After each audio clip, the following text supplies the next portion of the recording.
জিয়াউর রহমানের লেগাসি কিন্তু একটা যে অতিক্রম করছেই। বাংলাদেশের রাজনীতিতে কথা বলা হয় যে এটা জামাই বউর দল। বিএনপি কিন্তু জামাই বউর দল না, এটা সম্পূর্ণভাবে খালেদার দল।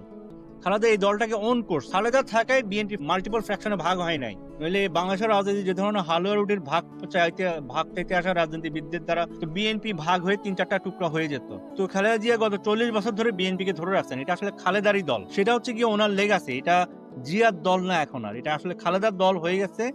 এখন মানুষ জীবিত থাকলে, আমাদের ভিতরে উপস্থিত থাকলে আমরা এই জিনিসটা ফিল করি না।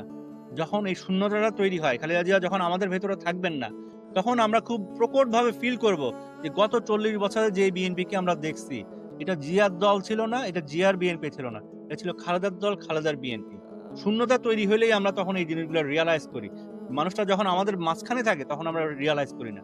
এটা ওনার একটা লেগাসি। আর ওনার বিগেস্ট লেগাসি হচ্ছে গিয়ে জীবন বাংলাদেশ আমার মরণ বাংলাদেশ।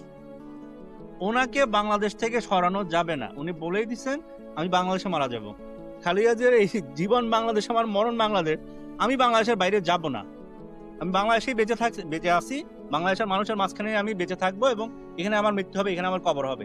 এটা ছিল মোস্ট ইফেক্টিভ বিষয় খালেদা জিয়ার বিষয়ে, যেটা তার রাজনৈতিক প্রতিপক্ষ ডোমেস্টিক এবং ইন্টারন্যাশনাল সবাই অস্বস্তিতে থাকে, সবাই ভয় পায়।